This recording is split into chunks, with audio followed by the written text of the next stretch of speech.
yeah, this thing called love. Just what I've been dreaming of. And I can never figure out, oh, how you do the things you do. That's why I'm so in love with you. I like the way you make me smile. Boy, you give me butterflies. And when I look into your eyes, I'll see the future, me and you. That's why I wrote this song for you.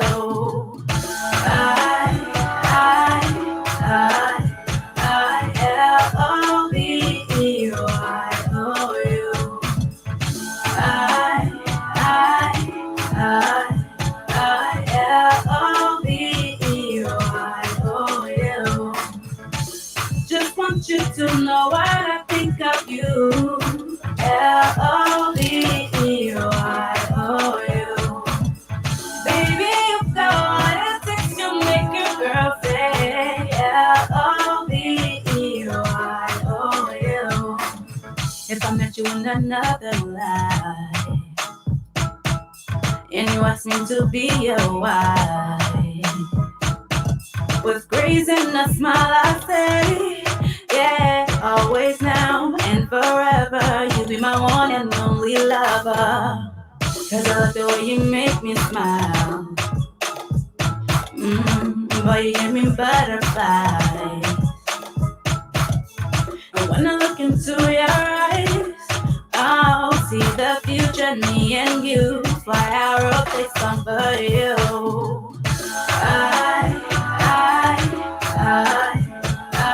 L-O-V-E-Y-O-U.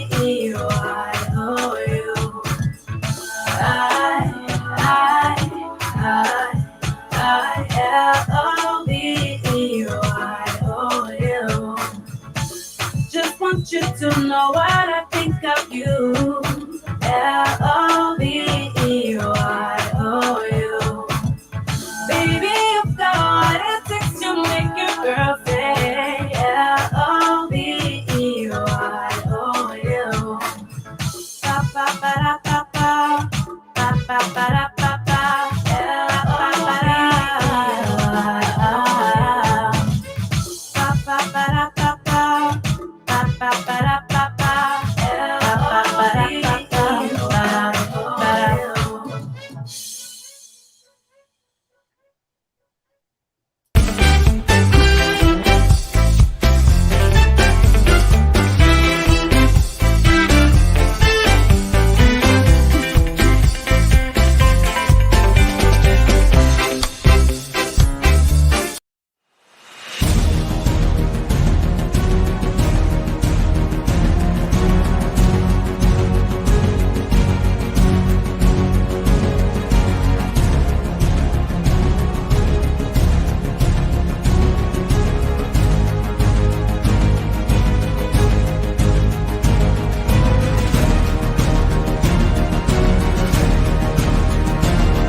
Good morning, ladies and gentlemen. This is Attorney Commander J.R. Glapohkpa Chesson. I'm here on Broad Street at 934 Broad Street at Sonia's Jewelry. I'm here with the proprietor. Sir, can you tell us your name and how long this business has been here? Hi, my name is Pedro Feliz. We've been in business for more than 25 years. And what kind of support do you get from the community? Oh, we get a very strong support for the community. It's proof that we've been here for already 25 years. That means that we're getting very good support for the community, and we're very proud of the support that they provide to us. Do you have any message for my people? Yes, one of the messages that I want to give to my customers is that if you ever need service related to jewelry, or if you ever need to buy a present for your relative, just think about us, because when you think about us, not only you helping us, you also we're gonna be sure that you're getting the best piece of jewelry at the best price in the community. And also we have other kind of services. We have what selection of watches, and we do custom pieces like name jewelry and name rings, a lot of stuff related to jewelry. We also do jewelry repair. If you ever need service or want new pieces, you're more than welcome, so we can do it for you. Thank you very much, Pedro. You're very welcome, Mr. Chesson. Have a good day. You too, sir. Thank you.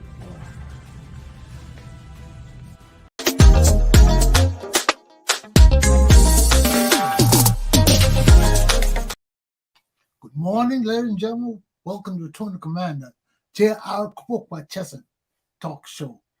Today is Tuesday, December the 27th, 2022.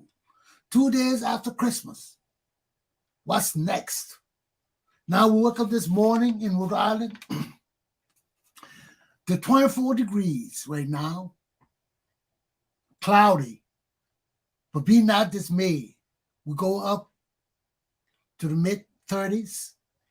It's going to be sunny. Cold. What's in the news? Sad to know that 28 people just died in Buffalo, New York. They don't know whether it's snow-related or whatever. They have 420 EMS calls unanswered. Wow! The snow is terrible out there. How many feet? 4 feet? Can you imagine that? Nothing can move. People still trying to drive in this kind of weather.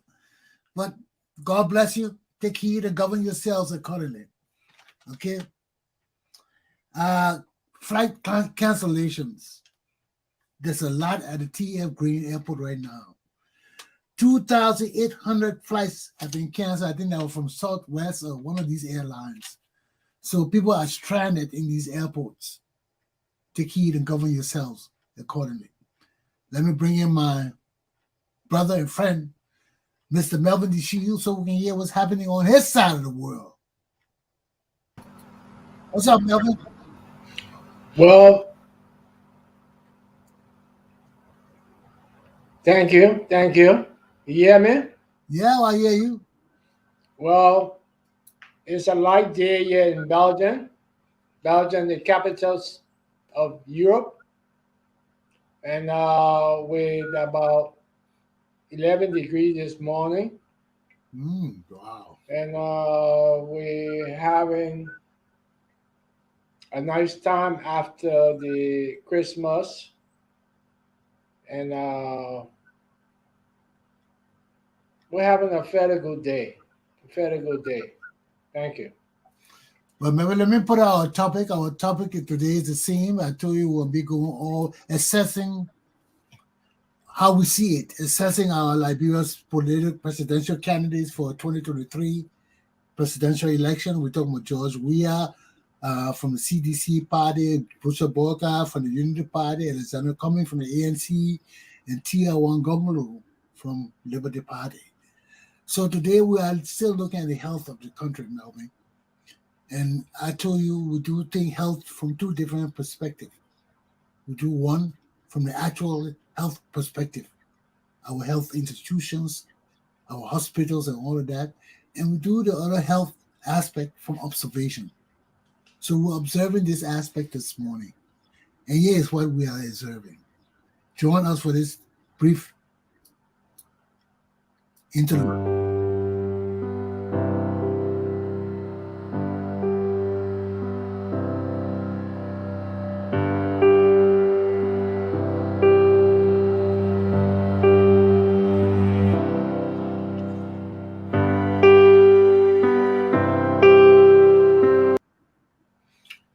Now, let me just play this one more time, please, folks. I want everybody to get the good view of it. We're talking about the Monrovia Central Prison today and the situation of the people there. Poor and obsolete conditions. Old, no food, no infrastructure, poor unhealthy buildings, structure falling apart, rehabilitation, the programs are non-existent. Now, this is a serious issue. Maybe you got something to say about it before I talk. I'm a correctional officer, so let me wait a while and give you the opportunity to say what you got to say, Melvin. Well, from my point of view, uh, it is so sad that our country had merged into such a bad kind of society. We have developed a bad kind of society. We have 80% of our youth that we call them Zokos,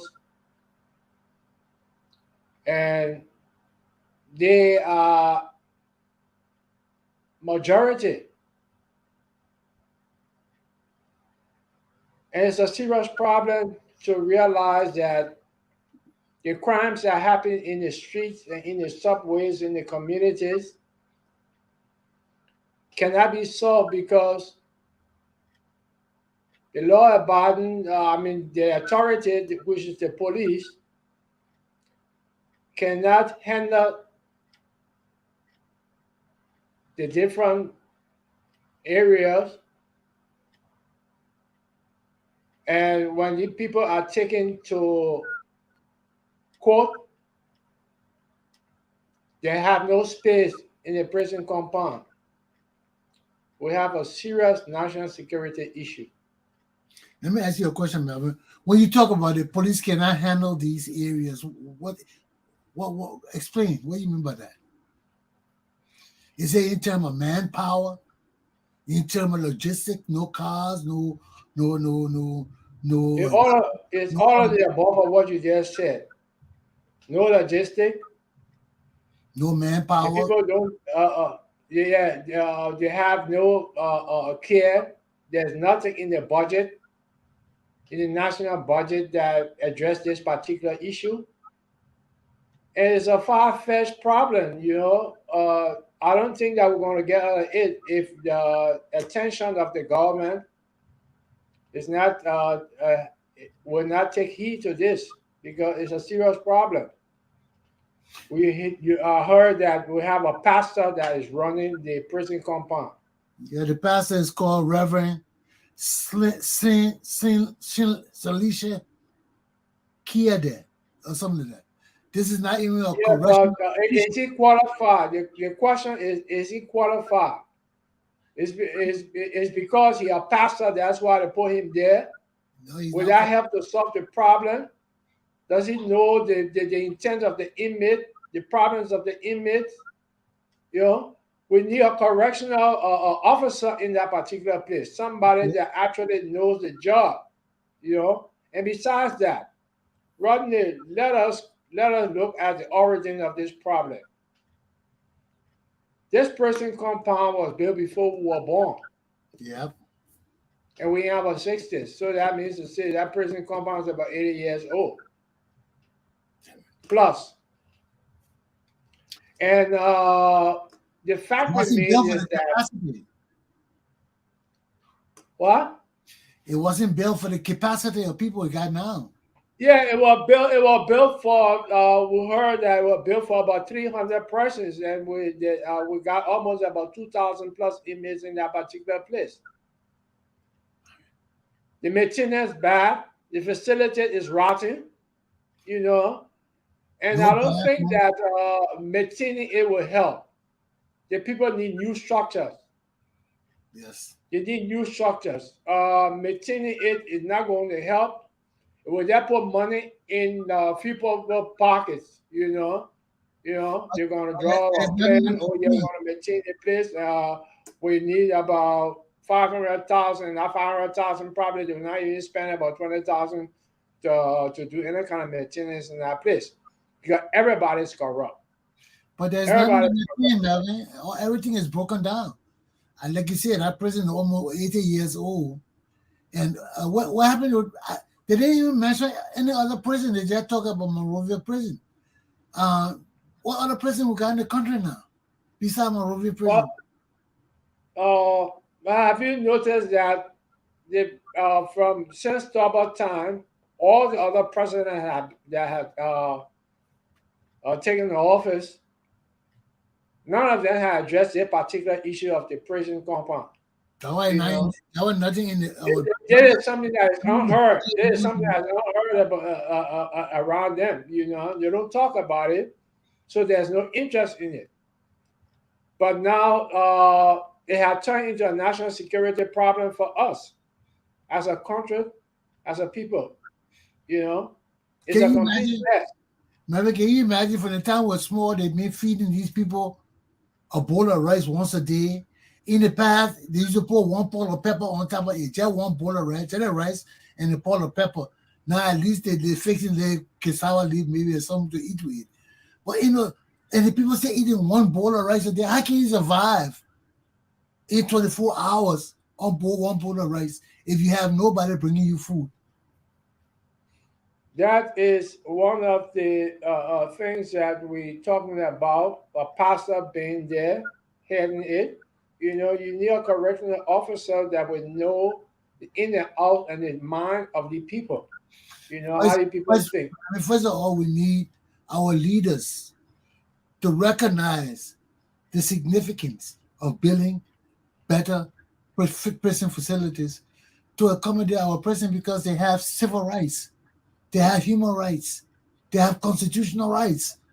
And these things are beyond 80 years old prison is beyond the time. Even the structure of the prison now built for modern prison. They got toilets in that. I remember I went to even the cells at the police station. They have no toilets there. And they're supposed to be a modern police station now. I was in the police station cell for one night. I was pissing in the walls. There were no toilets there. There were not even a bucket there to piss in. Luckily, they had a cage. I was right outside the cage. I was sitting outside by myself. But even in the cage, there was not a toilet there for the people to use. I didn't look too much there because that place was smelly. But they had the big cage. Then in the big cage was another small cage where all the prisoners were in locked. I was sitting outside the big cage. So I was sitting on the side. I couldn't even see some of the guys from where I was sitting because I had a wall between me. So I was just sitting there, but there was nothing to ease yourself. Luckily, I didn't feel that during number 2. It would have done me around the food, man. And can you imagine, Melvin? Nowhere to go to the restroom. 24 hours you locked in there. Look at Central Prison, man. This is inhumane treatment. This is rather inhumane. It's just that we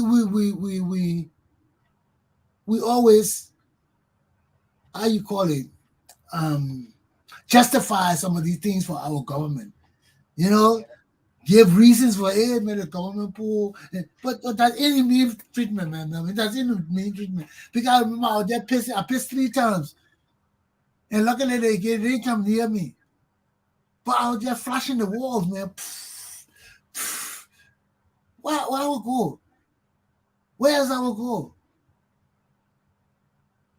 Rodney, what I would say to you is that we have a failed society.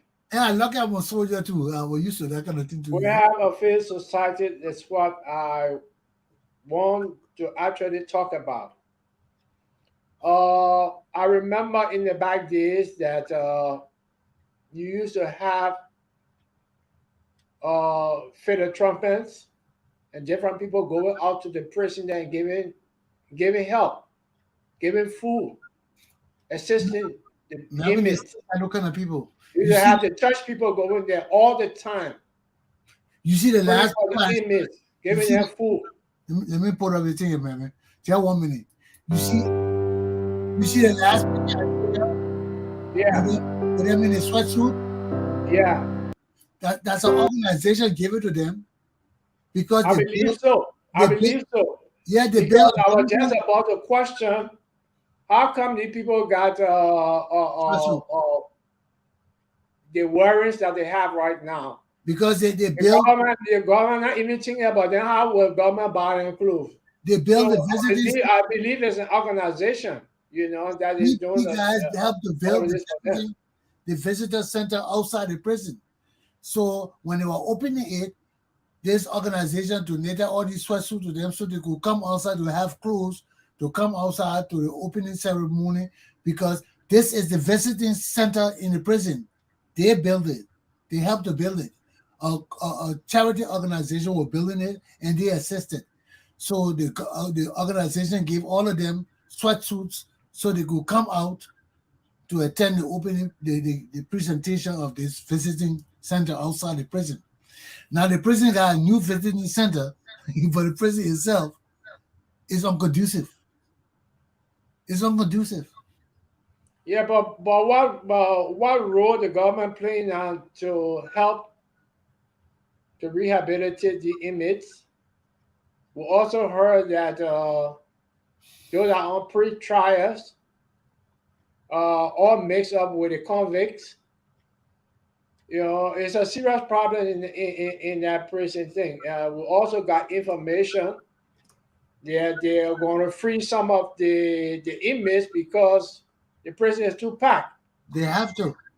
But that's a danger to the society again. We'll come back to You said that was society. a national security risk. Well, as we say, it is a national security risk. It's a serious problem. And they are not thinking about it. Is there another person? I don't know what working plan that they have that if they take these people out, how they're going to maintain them on the outside, on they can go for a trial. I don't know. You see, Melvin, the Monrovia Central Prison is not really a prison. It's a trial, a waiting trial and sentencing place. You keep only what they call it, misdemeanor. People who are sentenced to 1 year and below, you keep them in there. Those are the only people supposed to be in Monrovia Central Prison. Because actually that place is a jail. It is Monrovia jail. We need a prison. Bella Yala used to be our prison. What happened to Bella Yala? Yeah, we got information that Bella Yala have been turned into another a women's club. Yeah, another place, but I actually don't know. But I don't think that Bella Yala is being used as that prison that we knew it to be for the convicts. So we really don't have a prison in Liberia. Yeah. Actually, Rodney, we need prisons in the country. Well, you see, I don't want. If you have a prisoner there in Nimba, so you have to bring that prisoner all the way to Monrovia. Well, the prison doesn't have to be in Monrovia. Monrovia, I'm telling you, the central Monrovia Central Prison is only for trial. Right. A waiting trial and misdemeanor prison. We have Bella Yala as a real prison, and yes. Bella Yala now have been converted into something different. So we don't have a prison. We need to build a prison immediately. We don't have a prison in the country. So everybody in a small place. We don't have a prison because Monrovia is not a prison. It's a place for misdemeanor sentences and a waiting trial and sentences. Exactly so. Yeah, that's a Monrovia jail. In reality, that's a jail. That's a Monrovia jail. So we don't have a prison. There's no prison in Liberia. No. If there's a case there in Grand Bassa and the person has gone to trial and convicted, they have to bring them to Monrovia. Just imagine. They have to bring them to Monrovia. Because there's no prison.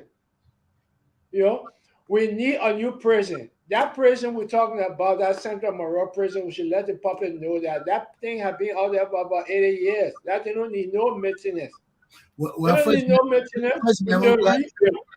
We have to define the difference between a prison and a jail. Those are two things. Yeah. Monrovia Central Prison is a jail. It's not a prison. It's a jail, right? It's a jail. A jail is where you keep people awaiting trial and sentence. And you can keep misdemeanor sentences there too for 1 year, up to 1 year, and no longer. So anything over 1 year is a sentence. It's a prison sentence. So 1 year and below that misdemeanor, people can stay there where waiting trial. But after that, you got to move them to a real prison. And we don't have a real prison in Liberia. So everybody being tried and sentenced and being kept right in our one prison. That was that 5,000 people in that small prison. Where are they putting the sentenced people? Because even with the sentenced people, you got to have... The sentenced people are mixed with the people that on a pre-trial. But that's what I'm saying. Even with the sentenced people, you got to separate them. You can't put hardcore... Excuse me. You cannot put hardcore killers with people who just doing traffic violation and things like that. You can't do that. You can't put violent criminals, people who have no violent, no discipline in the prison system itself. You can't keep them among the quiet prison, the people that want to follow prison rule and regulation. This is terribly inhumane. To pack all the people together, you got murderers, you got killers, you got children who sentenced to 1 year or 2 years in the same prison. That's bad. That's inhumane. That's really inhumane because there's no classification of inmates. You can't put all the inmates together. That not only is that inhumane treatment, is a security risk too. Because you have these hardened criminals teaching the other people how to do crimes. That's what we separate these people. You don't want the hardened criminals doing life and hard time for terrorism, all the things mixed with the other population. Because there's an opportunity to fester crime in our country, to perpetrate evil. So right in the prison system, I want you to check this out. Check this scenario out. If they put up a survey or they put up a database right now, that anyone that has come out of that prison that has been set free, what their life look like at this moment, whether they have changed or whether they're still doing crime. Have they been rehabilitated? There was no rehabilitation done to that particular person. You put the man in jail. You take the man out of jail. He had not been rehabilitated. And you put him back into the society. What do you expect out of that man? The man comes up from the jail broke. You don't think he's going to steal? He was there for stealing. But first of all, you don't think he's going to do certain things to start his life? You know? There's a complete mess. You know, we have the system is broken and the structure of setting it up, nobody have the vision. Nobody ever structured the system, so how will even get paid? They can't get paid. Are they getting education? Because that's one of the primary structures of rehabilitation. While you're in prison, you have the opportunity to pursue your high school education, at least for Liberia. Because we won't even go to college because Liberia may not be able to afford that. But at least for now, we got free high school education. We have a prison system. Are those people being taught and prepared to get the GED or the high school diploma from one of the schools? Do we have a GED system set up, that an alternative high school program set up for people in the prison, that when they go through it, they can get a similar degree that is equivalent to a high school diploma when they come out of prison? We don't have none of those things structured. So there's no education planning. There's none, because the system is The prison system is a system of its own, just like the military. This prison system got its own system. Okay, the people right in the prison system can feed themselves. That's what they're doing in Bella Yala. We had no walls around Bella Yala. Bella Yala was in the center of the forest. You just go and drop people off there. The people are planting their own food, growing their own stuff there. If Ellen changes, did she put road there and things like that? What did she do up there? Because it was ideal during the early ages, during Totmota and all of that, for a prison. Because when you put people down there, if you want to escape and deal with the lion and snakes and things in the forest, it was miles away from civilization. So when you go there, everybody had to work together as a community to survive. They grew their own food and everything, even though the military were there too. But everything was done by the prisoners. So government gave small subsidy to that kind of place. Now we got this one prison here. We have nothing in the budget for these people. Nothing. Nothing. Maybe the people ain't got no car, they ain't got no gas, they ain't got no light. Nothing. They got nothing. They say when they're taking prisoners to court, they gotta use pen boys. You got a murderer, you take him to court, you stop a pen boy to put the man in, while all these fools riding around in big shot cars, 40,000. You don't hear Darius Dillon then talking about the prison. No. But all of them riding around in these big $40,000-$50,000 car, taking $30,000 to district and things like that. And our prison is totally in disrepair. Inhumane treatment of the inmates. Not one toilet in that place there. No. So they're already shit in the bucket and things like that. Yeah, exactly so. Oh man. Man. That's very immune, you know. I mean, even that Debussy type things where you just go and squat and the thing just go disappear and you put water there and swoop it down. Nothing like that, man.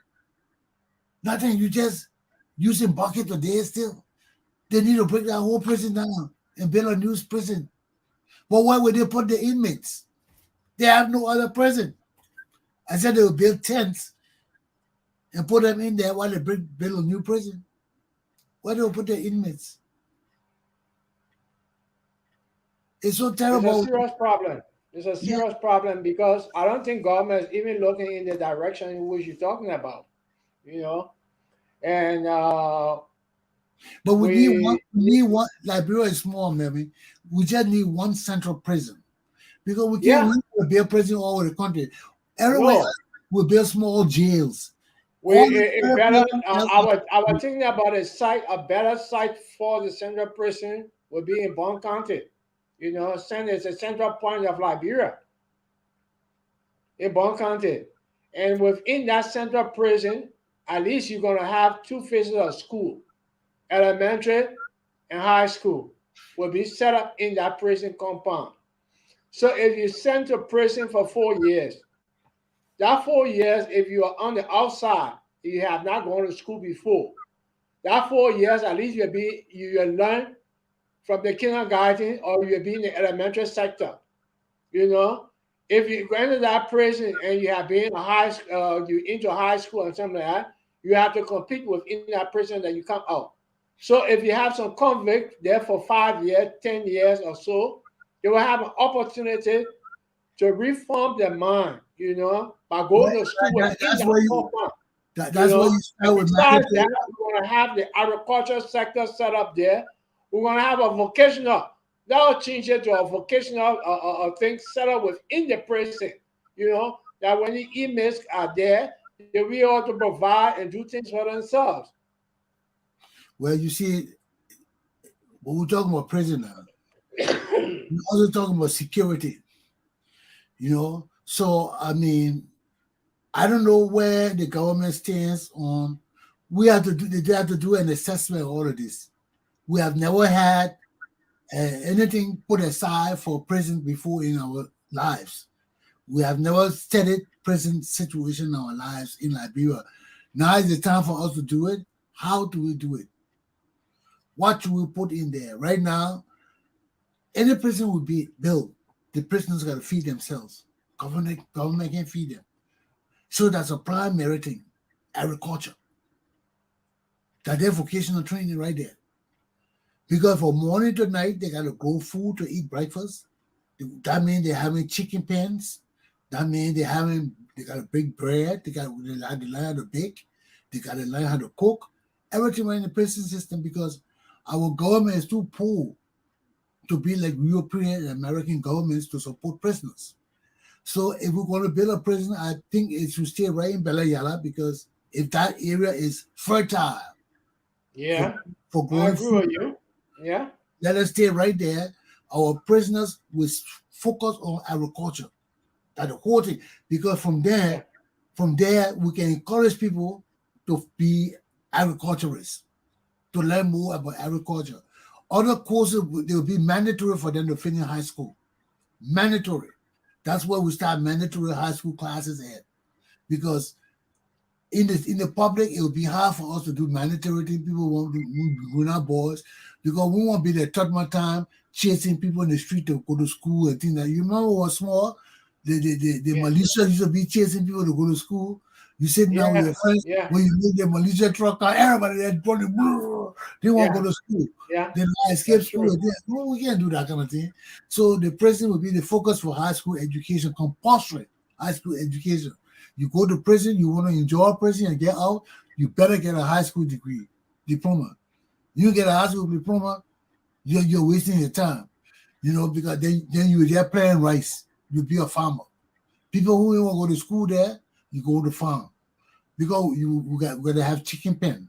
If they got to eat eggs in the morning, they want bread in the morning, they want soup in the morning, guess what? They got to grow it. So all these things are necessary. So if they can't grow all these things for themselves, our government can't afford it. So this is how we're gonna be thinking. Because I'm looking at corporal punishment too, Melvin. For misdemeanors and minor crimes, flog the people. Let the judge set the standard for the flogging, set the latches, everything is done in the court. We set up a special court for misdemeanors. Pen boards or petty crimes or all of things. We have a special court for that. They're not going to our jails.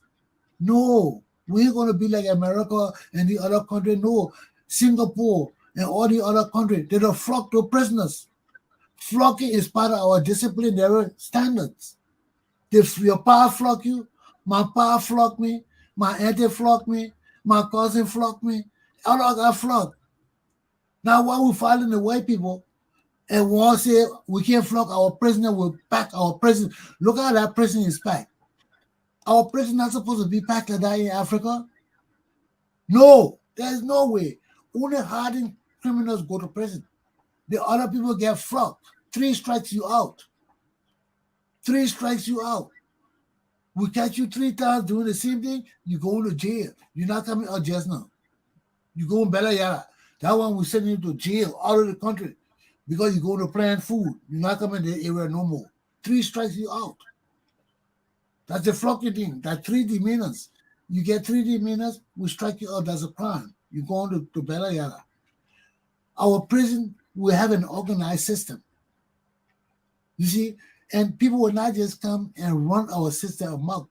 Look at what happened you remember what happened in Korea with South Korea with this American boy that went there and joined the children and went to spray things on graffiti on the people's wall. And the crime for graffiti was caning, flogging. And the American government be there and it wasn't flogging. They went all kind of, they put all kind of law down. They did all and the Korean people said, no, this is our country. You will get flogged. They flogged that bugger. They call it caning in South Korea. They use cane. But I seen flogging. They caned that man. America couldn't do nothing. Why the people law? You can't come in our country and go around and violate the law until you get out of our country. No, you ain't gonna be happening to that. Even if you pay money, we flog you still, there you go. But you get punished. You get punished. You know, You and see, yeah, it comes back to what plan do the government have to restructure the mind of these people that we call Zokos. but Zokos are not criminals. No, Zokos are people who are caught up on drugs and things like that, and all of them are exactly not. so. So that those are Because the because people. because there's no plan for the people. There's no future for them. There's no future for them. Just imagine one of them started smoking a drug at the age of 20. At the age now, he's 40 years old, and he has not had an opportunity to work. He has not had an opportunity to get a job. He has a family that looked upon him to survive. You see, Melvin, Himself that's a problem. not in the position to survive for himself.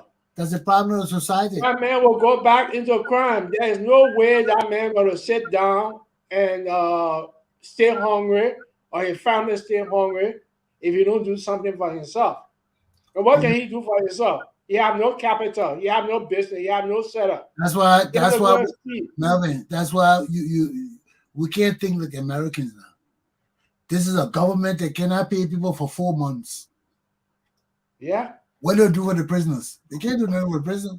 The people who working cannot get paid to feed their families.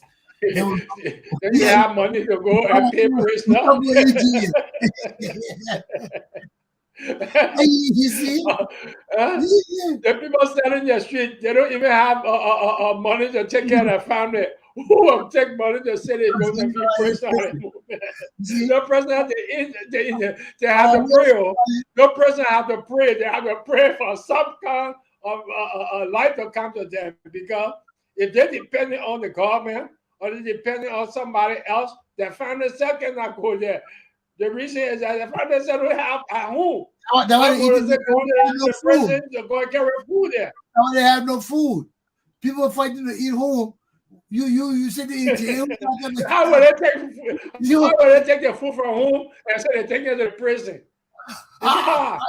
People have enough food. People have money to buy enough food.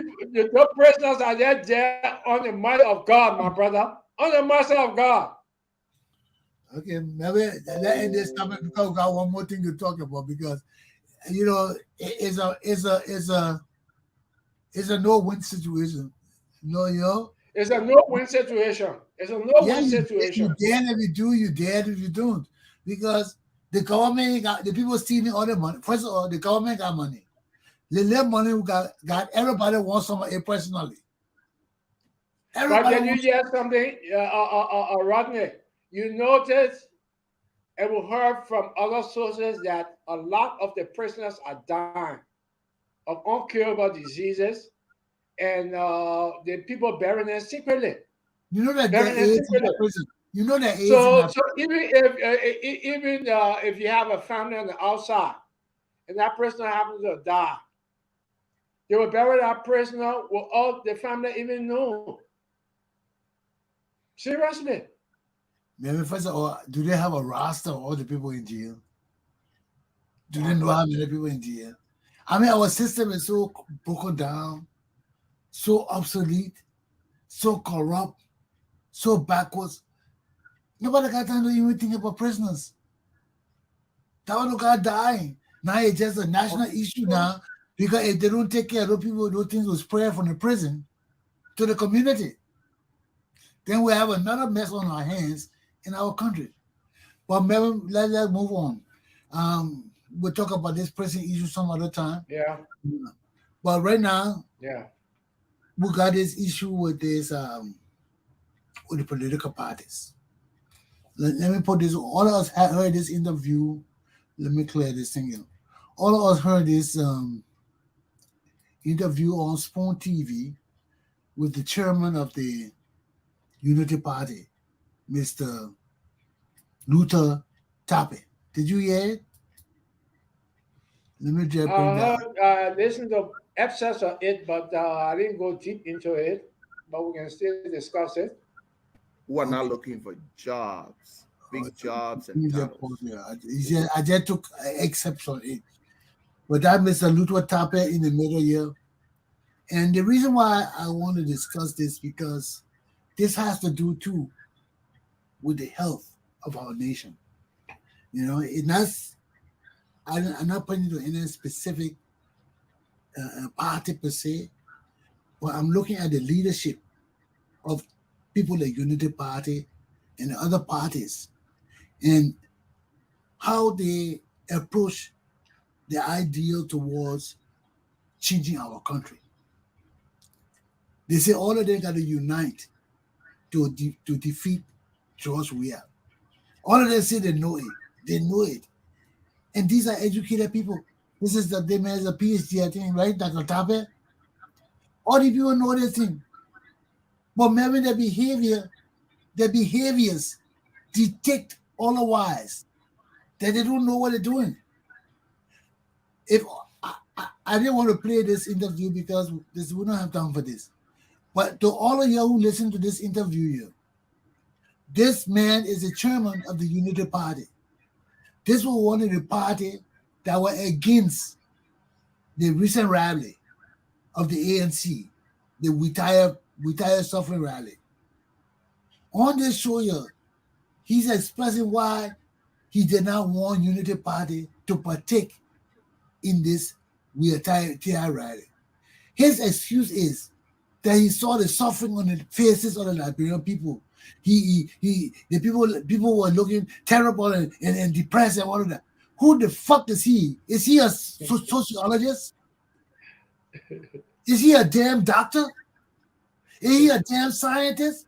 You see, all the people, Liberian people, when they get educated, small education, they think that they know everything. The people suffering. One party said we're calling a rally. You know when people suffering, their faces will not be good. They know everything. And maybe you expect people suffering. I got feedback from your team, man. Yeah. Go on. You know, you can't be doing that. If people suffering, people dying, people doing, so you look at the people's faces and determine that a rally is not good for them because you see it on their faces. Who are you? And that was his excuse for not letting UP join the Weah Suffering rally. And you see, when our leaders do this, like that, then there's the same man sitting on the same show now. After he said, well, I didn't want UP join the rally because we saw the suffering on the people's faces, we did this and that. So after you see all of that now, you refuse to participate in the people rally. Now you come to the realization to tell us again that it's imperative for the opposition to work together to defeat Boakai. This is this is ignorance. This is ignorance. You can tell from the fact that these people are just joking. They got well, they don't know what they're doing. People are not serious. They don't know what they're doing. You're against one party. They don't know what they're doing. Then you know you got to. How can you say in other words that the message is good, but I'm not going to be part of the message because I believe that when we carry the message to the people will get vexed and people will beat us. You know, they'll put it in our everyday term. You know, the people will fight us. You know, or the people will do something different.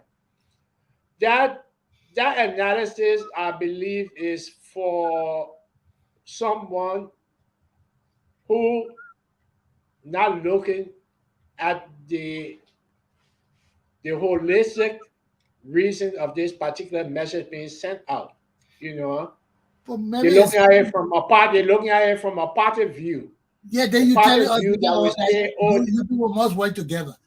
How you want to be separate? Then you come and tell us as a PhD man. This man got a PhD, man. This is not an ordinary man like me and you just struggling. We ain't got time for PhD degree. These are people who spend hours learning to get PhD. Then they put you in position. Then you come and tell us like an asshole that you look at the opposition rally and say, no, you're not joining it because of the faces of the Liberian people. They look, is that any excuse not to join the rally of the opposition?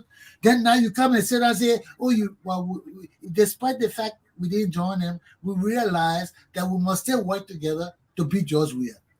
Is that any kind of sound thinking person saying that shit? That why Kev Hassan dogged him and he ran away from Kev Hassan. A doctor ran away from Kev Hassan. Oh, Kev. You know, that why Kev to jump on these people because Kev know more than these people. You know, you are a doctor, a PhD man. You should know the root causes and solution for your problems. That's what you go to school for or seek help. You know, but you boycotted the people rally and that the opposition, instead of y'all working together, you boycotted the rally talking about you saw the faces of the Liberian people and it looked that they were suffering, so you didn't want to bother them. What kind of stupid shit is that? What do you think they're having this we suffering rally for? If the people are not suffering, why are we having a rally? Then you come with that kind of dumb excuse. Then in the end, you tell us, oh yes, I realize that the opposition must work together. Why should I work with you? And then contradicted himself. He contradicted himself and he put his party first. You know, this is where he messed up at. You know, he's a PhD. He put his party first instead of the message being first. If the message were going to be first on all of the agendas of them, all of them were going to participate. But everybody had their own personal thing about why they didn't want to go for this rally. Okay, and I tell you, Dr. Tappet sounds very stupid because his own telling us that he saw it on the faces of the people that they were angry and all of that, and he didn't want to be a participant into the wrongdoings that might likely go on. I believe it's not being justifiable enough for a learned man to understand, you know. So most of them come on the podcast and they don't know how to actually give the answers to the hard questions that have been asked, you know, and it's bad. It's bad. Maybe we should find out what he got his degree in first. Because the rabbi who running the prison about, you know. Just like the rabbi who running the prison, he might be a I do not respect any degree holder in Liberia.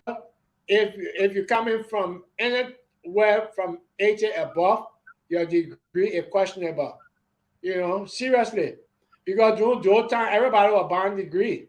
So I'll talk about from those time till now. All the people degrees that they're getting from University of Liberia elsewhere, all those degrees have some question marks behind it. Our country is infested with corruption, you know, corruption everywhere. So even in the university, that teacher, that professor, you don't think that you need $100 because you're not even getting sufficient to feed a family. And you remember Mrs. Cassidy? You remember Mrs. So all the degrees have been bought. So don't mind if people coming out and speaking that big term terminology, putting it out, you know, pretending that they know so much. But in concept, they know nothing because their character reveals who they are, their judgment, their interaction, their vision of the world things will tell us whether that man got a degree or not. Yeah.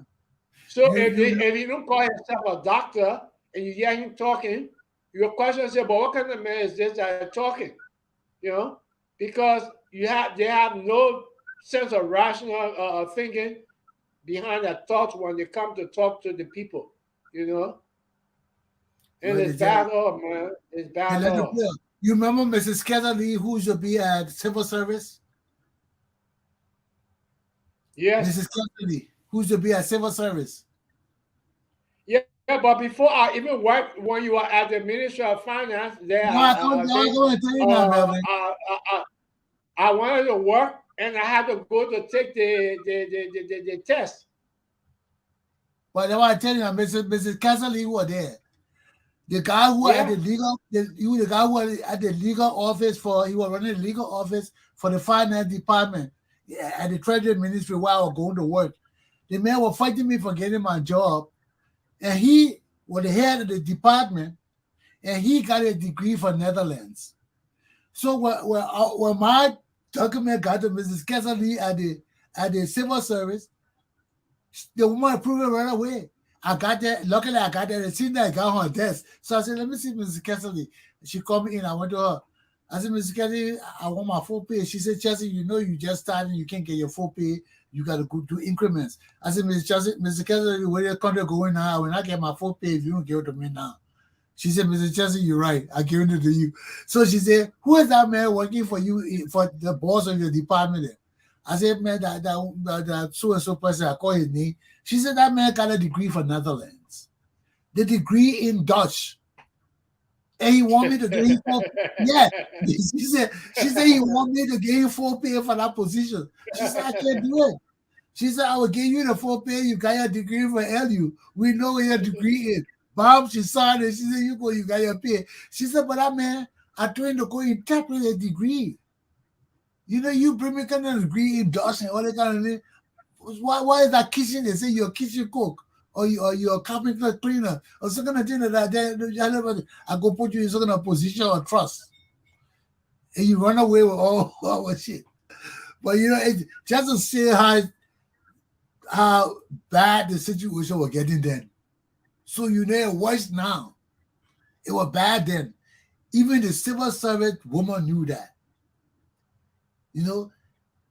And she told me straight, she said, Chelsea, you got a degree from here. We know where you graduated from. We know, and I signed it. Go take your job.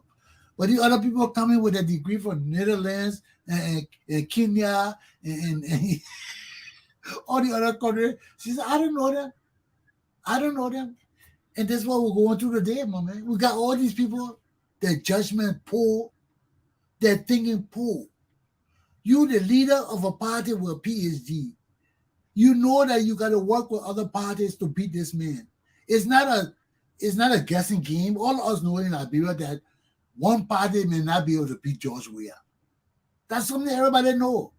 Then you take it with the party. You see the opposition having a rally. Whether you like them or not, instead of participating with people, so even if you have your rally, they can come support you. You say no, the people with the faces That on been the logical. Yeah, you're right. That been logical. You know. yeah, you see the faces on the other people so bad. So who the hell are you, a damn sociologist? One has a political scientist, he want to look at people's face and tell whether you vote or not. Melvin, our hours conclude, please. Okay. I would say thank you for the time, and I think the show was great. And I ask all the viewers to share whatever they share the show. You know, let the show go about. Let the people get to know that they have a time of listening to us. And we tell them thank you to the viewers and hope for a prosperous new year. Thank you. Well, in closing, I just want to say that we have a responsibility to our country and our people. No matter what we do, no matter what we think, no matter how we view things individually, we have one collective view for the best interest of our country. Too many views cannot serve to unify our people nor our nation. And these people who are educated among us and want to lead us, please watch what you say. If you're a political leader, you have to understand every word that comes out of your mouth impacts the politics and the policies that you're trying to spread. If you don't present yourself well, you will be challenged on every aspect of your presentation. So for our educated leaders who are patriots and sincere about bringing our country and people together, watch what you say. Be mindful of the fact that you're not in this thing here for yourself. You're in this thing here for the collective good of the people you're serving. And if you don't understand that, will always fail in the leadership of our country and our people. Aluta, continue. Melvin, have a good day. Yeah. In the cause of the people, Yeah. the struggle Yeah. continues.